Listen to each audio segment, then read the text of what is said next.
Yo, what's good broski? Hope you're doing well. I just wanted to have a quick chat with you. Why?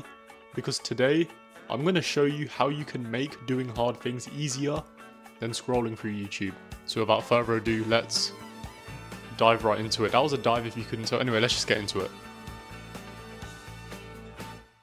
Now, you already know, bro, that I'm going to start this chat off by talking about dopamine. Dopamine is dope, I won't lie to you. Now, our boy dopamine is the motivation, your driving force, bro, behind doing hard things. Dopamine comes in two forms, fast and slow. Fast is really bad for you, bro. Slow is really good for you.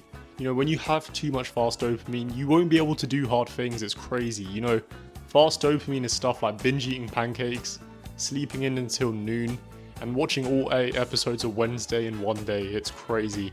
You know, dopamine, fast dopamine, it feels really good when you do it, but 5 minutes later you feel like dog poo. Think of fake dopamine as a fake friend.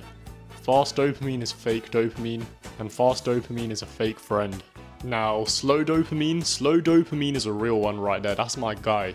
Slow dopamine is stuff that actually feels horrible. You know, stuff like waking up early, going for a run, or studying for 2 hours. You know, you feel like dog poo whilst you do it, but 5 minutes later, bro, and you feel like you're walking on sunshine. You feel like you're in a high school musical, you know, in one of those musicals where everyone is singing and dancing. It is sick. So let's talk about my favorite step, bro, the ritual. The ritual is great. It will supercharge your ability to do hard work. It will make doing hard work smooth like butter. All it is a step or a set of steps that you take before your main task. You know, stuff like drinking a white monster before you head to the gym, or listening to the great Pumpkin Waltz by Vince Guaraldi before you start a study block, work great. It doesn't have to be complicated. In fact, the simpler it is, the better.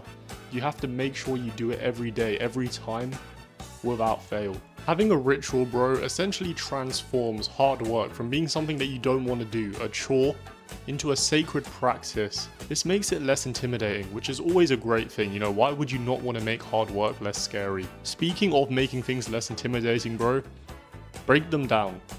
I'm not kidding, break it down. Let's say you have a 75-page PowerPoint on biology due in next week. Bro, doing that will scare even the strongest of us. You know, you give that to Arnold or Ronnie Coleman or the Terminator, they'll be shaking in their boots. But 10 slides a day?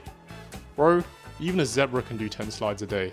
The point I'm trying to make, bro, is hard work doesn't actually need to be hard. If you can make it easy, make it easy. Give yourself a bone. Don't let things be as hard as they appear to be. Mindset. The next step that I want to talk about, bro, is mindset. Feeling discomfort, feeling pain during slow dopamine tasks is inevitable. But that doesn't mean you have to let it bring you down. You've got to transform your mindset. You have to go from boo-hoo, I have to do a 5k, to, okay, I'm gonna do a 5k, it's gonna be hard, but that's what makes it so rewarding. I mean, let's be real for a sec here, bro. If doing hard things was easy, then everyone would do it, but it's not. However, this reframing technique allows you to shift your perception of pain from a sign that you need to quit to a sign that progress is happening right before your very eyes. Isn't that great? This is extremely powerful. This is extremely powerful when it comes to your ability to do hard things. Mastering the ability to do hard things. All in all, bro, doing hard things isn't actually that hard. People on here tend to overcomplicate it for no reason. We just talked about 3 things today. Obviously, I could go into a lot more detail if you wanted to, bro. There's a lot more techniques, a lot more steps that you can do. But just these 3 for now will serve you quite well. Anyway, listen, I've said all I want to say, and you know what you need to do. So go and conquer the world, bro.